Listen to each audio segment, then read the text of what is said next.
Okay, let's unpack this. Today we're diving deep into something, well, really personal actually, and potentially transformative. It's the art of escaping your comfort zone. And this isn't just, about picking up a new skill or something. It feels much bigger. It's like unlocking a fundamental truth.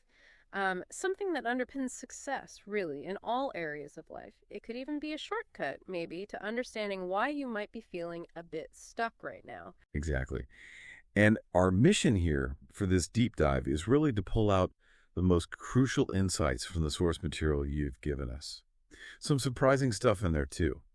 We're looking at why we get stuck, how we can break free, and what real growth actually looks like. And what's absolutely vital to get right from the start, I think, is that this comfort zone. It isn't a physical place you can point to. The source is really highlighted. It's more of a mental habit, deeply ingrained. It's that set of familiar thoughts, familiar behaviors where everything feels kind of easy, safe. But here's the paradox, right? It's also where things get stagnant, where progress just slows right down and your world actually starts to feel smaller. Yeah, that mental habit idea really clicks. It makes perfect sense. I mean, think about it. Have you ever caught yourself thinking, I'll try that later, or, I'm just not ready for that yet, or the big one, what if I mess up? What if I make a mistake? According to these sources, that's not just you thinking, that is the comfort zone talking. It's actively trying to keep you exactly where you are. One of the things that really struck me from the sources is why people often don't even realize they're stuck in it. What's the insight there? Why is it so invisible? Oh, it's incredibly insidious, isn't it? The material really points out that you often don't see the comfort zone until you bump up against its edges when you try to step past it. Most people aren't walking around thinking, yes, I am currently residing in my comfort zone. Instead, what they feel is maybe boredom or a lack of motivation they can't quite explain, or just frustration even, without knowing the real root cause. And this invisible wall, this sources put it, it's pretty much built entirely from fear. We're talking the basic stuff. Fear of rejection, fear of not being perfect, fear of just making a mistake. But here's a really critical point the sources make. Having these fears, it doesn't mean you're weak. It's normal. It's just human. And this brings us right to this idea of resistance. Resistance isn't just some vague feeling. It's that active internal force, the one that pulls you away from making a change. It's the voice that whispers, you're not ready, or it's safer here. It convinces you staying put is the logical thing. Right, like an internal brake pedal almost. And the really profound truth, the one that jumped out at me from the material is this: you don't grow by feeling ready, you grow by moving anyway. So if that hits home for you listening right now, maybe ask yourself, what does that actually mean for my next step? Okay, so if fear is the main architect of this invisible wall, how do the sources say we should, well, deal with it? Is it about fighting it or something else? Yeah, it's definitely not about fighting or conquering it. It's much more about reframing it. The sources suggest we look at fear differently, not as a stop sign, danger ahead, but more like a signal. Fear doesn't have to mean stop, retreat. It could just mean, hey, pay attention. This thing matters to you. It's actually quite compelling how the material shows fear often pops up right when you're about to do something meaningful. Like you're scared to speak in English. That probably means fluency is a goal that really matters to you. Or you're nervous about joining a new class, starting a project. That just signals you're stepping into something new, something with growth potential. And this leads us to two really key phrases: productive discomfort. Productive discomfort. Yeah, that's the kind of discomfort that actually helps you grow. And the flip side, comfort addiction.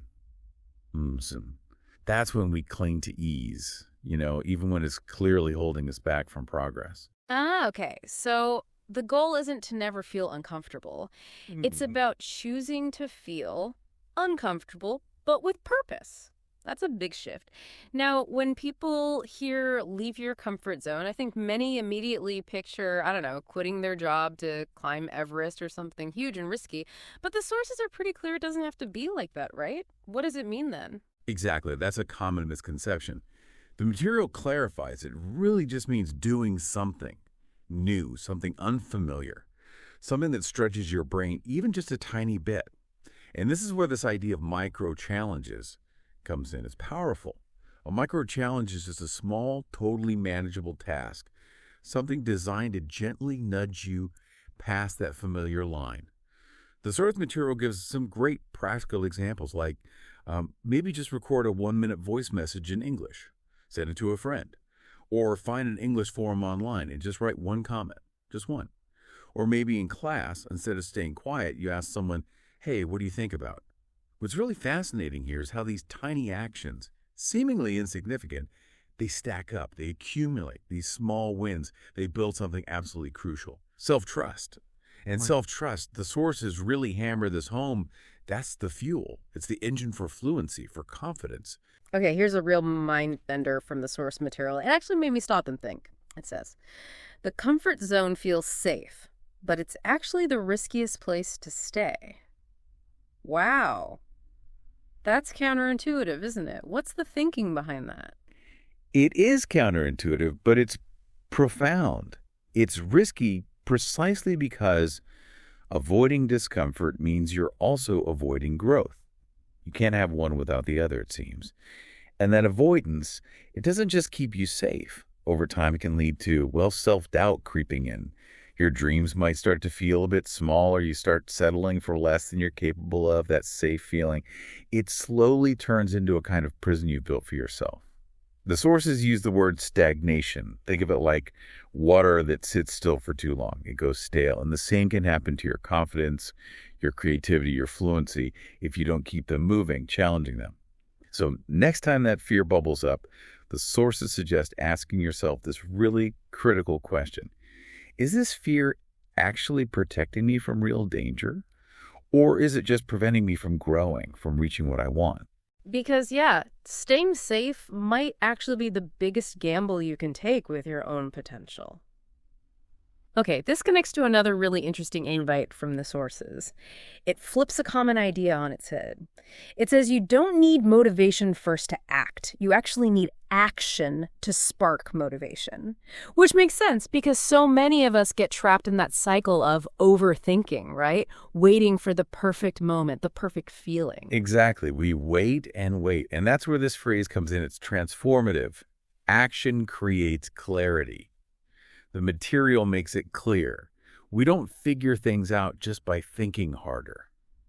Real understanding, true insight, it often comes from the doing.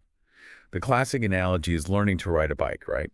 You didn't sit there reading manuals until you felt 100% confident. No, you got on the bike, you wobbled, probably fell off a few times, pushed off again.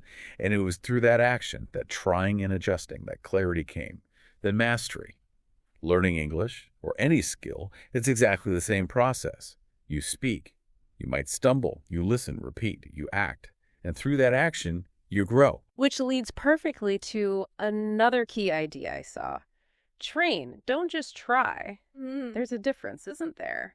Trying feels a bit casual, maybe half-hearted, but training, that sounds committed, intentional. And the sources say that real training, the kind that builds real confidence and skill, it happens through repetition, especially when it's uncomfortable. So what does that mean for building confidence? You don't just wait for it, you build it, brick by uncomfortable brick through that consistent action.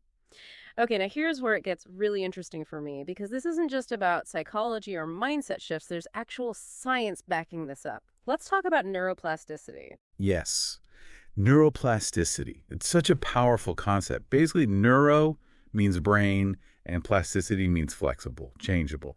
Your brain has this incredible lifelong ability to literally reorganize itself.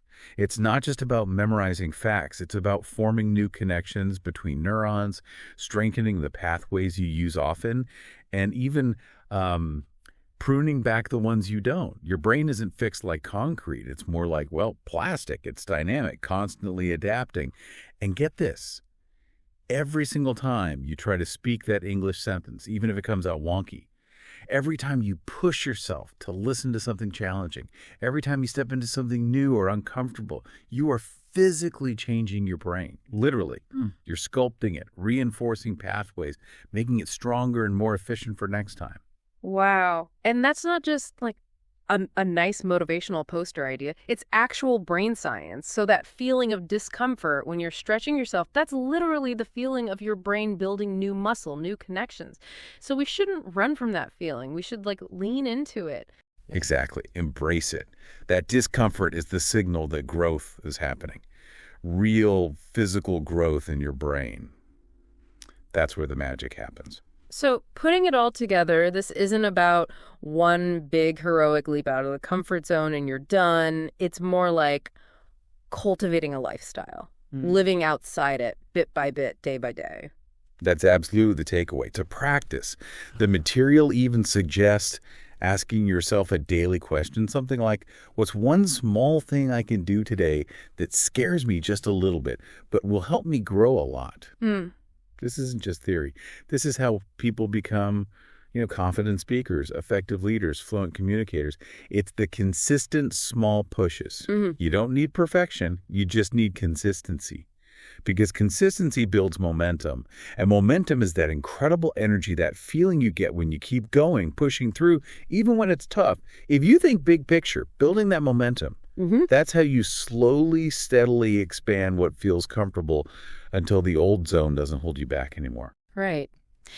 So to wrap this up, your comfort zone, it's not bad in itself, but it is limited. It represents your past, maybe, and your growth zone. That's your future. That's where the potential lies.